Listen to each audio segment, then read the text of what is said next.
Hey, Media History, it's Misty Boggs, and I'm going to talk about discussion prompt number 2.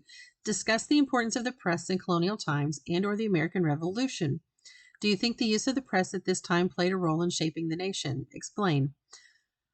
I think the role of the press cannot be overstated in colonial and American Revolution. I don't think it would have been the same American Revolution without a press. You're gonna have a hard time convincing me there would have been an American Revolution without the press. Um, and we have to look at why I say that.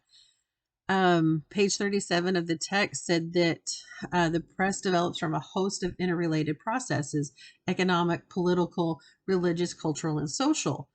Well, economy is so tied to the press because that's what people were looking to for information was shipping and exports and imports, and that information that affected those business decisions because America's survival depended on the exports coming in from Britain or the imports coming in from Britain.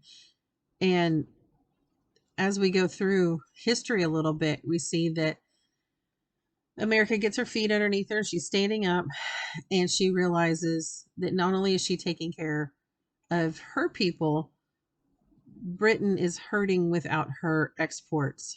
So I think that right there sort of plants a seed that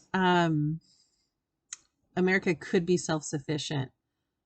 So, but there's also some social and religious beliefs that play with the press, and I kind of lump those two together because the beliefs are sort of intertwined, as we see in the text that the people had a very high religious fervor, and socially they were very literate.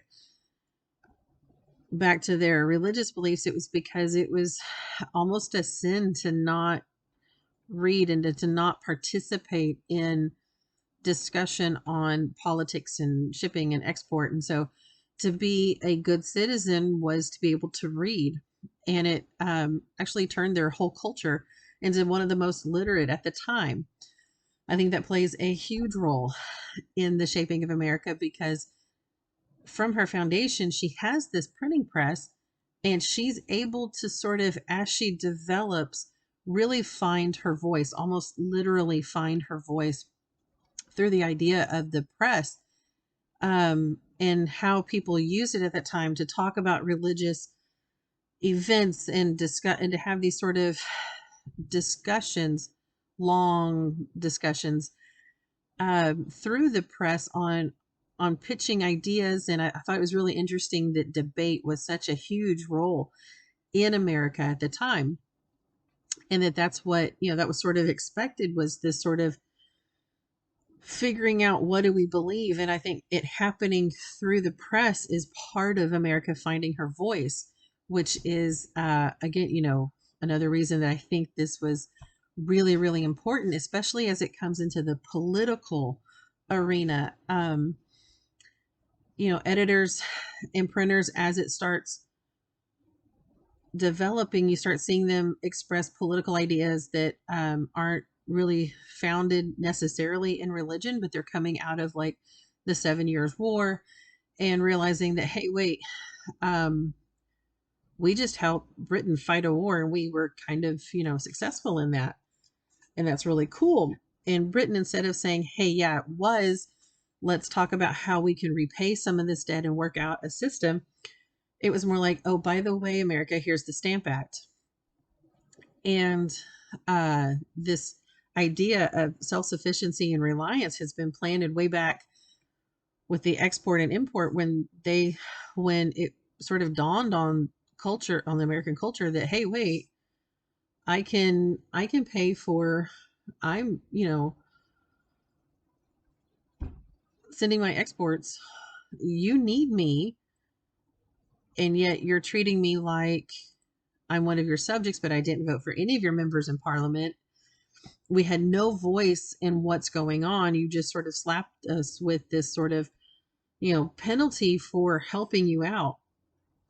So I think, It's interesting to note that not a newspaper was in that time was printed on the stamped paper, whether that was from a personal stance or, whatever it was. I just think that's really, really interesting. It speaks to that idea that as a nation, independence was sort of at its core and part of a huge part of its voice.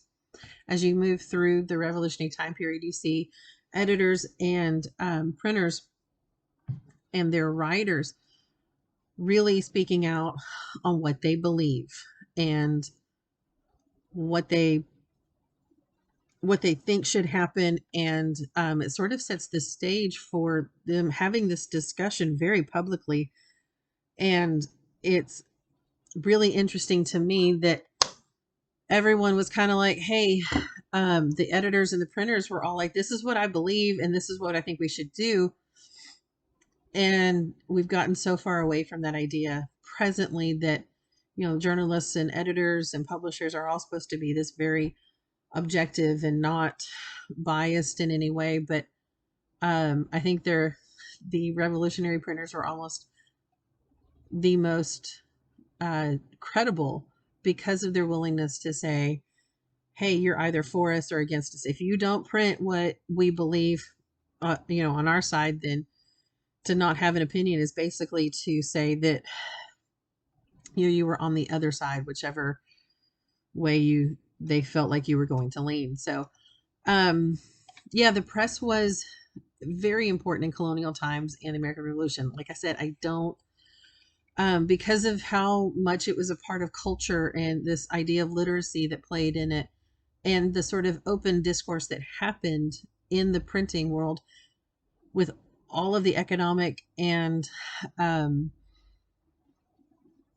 changes that were going on in the early colonies. I don't think you could have had the events happen the way they did without the press, that it played that big of a role in it, especially with America beginning to find her voice sort of on this very, very public stage that ended up, still affecting us today. So um, that's it. All right. Thank you guys.